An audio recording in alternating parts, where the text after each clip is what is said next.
السلام علیکم دوستو، آج سے انشاءاللہ ہم ایک نیا پروگرام شروع کر رہے ہیں جو نماز کے بارے میں ہے۔ نماز سے پہلے نماز کے لیے صفائی کی ضرورت ہوتی ہے۔ اسلام صفائی پسند مذہب ہے، صفائی کا درس دیتا ہے۔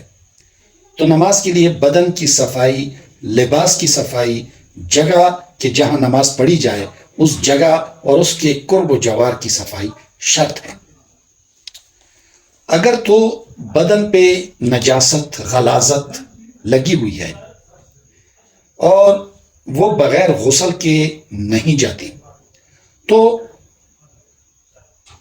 بدن کو غسل دینا یعنی غسل کرنا یہ ضروری ہو جاتا ہے، اور چاہیے کہ نماز سے پہلے ہم اپنے بدن کو پانی سے رگڑ رگڑ کر صاف کریں، ہم نہائیں، پورا بدن کو غسل دیں۔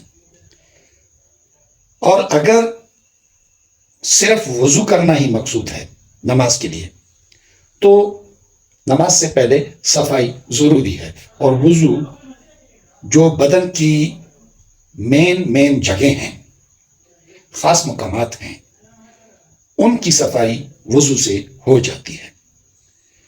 وضو سے پہلے استنجا کیا جاتا ہے۔ اگر تو اگلی شرمگاہ اور پچھلی شرمگاہ سے پیشاب اور پاخانے کی حاجت پیش آ گئی ہے تو ہم استنجا کریں گے اور اس غلاظت کو ہم ہٹائیں گے۔ اگر مٹی کے ڈیلے ہیں اور ان سے ہٹائے جا سکیں تو ٹھیک، تو مٹی کے ڈھیروں کے بعد پھر پانی سے بھی ہم ان جگہوں کو دھوئیں گے، اگلی اور پچھلی شرمگاہ کو۔ تو کوشش ہونی چاہیے کہ پیشاب کے قطرے باقی نہ رہیں اور دوسرے پچھلی شرمگاہ سے جو غلاظت پاخانے کی ہوتی ہے وہ کہیں باقی نہ رہے۔ اسے استنجا کہتے ہیں۔ اس کے بعد وضو کی باری آتی ہے، تو وضو کیا جاتا ہے، اور تیمم بھی اگر پانی کہیں نہ ملے تو تیمم بھی کیا جاتا ہے۔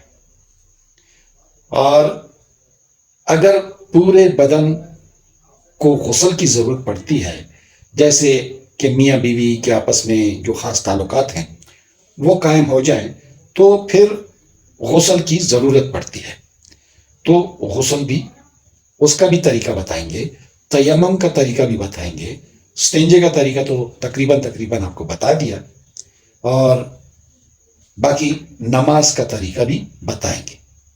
انشاءاللہ کل سے ہم یہ پروگرام مکمل طور پہ شروع کر رہے ہیں، تو آج اتنا ہی، کل سے انشاءاللہ ہم ان ساری چیزوں کو کور کریں گے اور تھوڑا تھوڑا کر کے ہر ایک چیز بتائیں گے۔ کل تک کے لیے اجازت، اللہ حافظ۔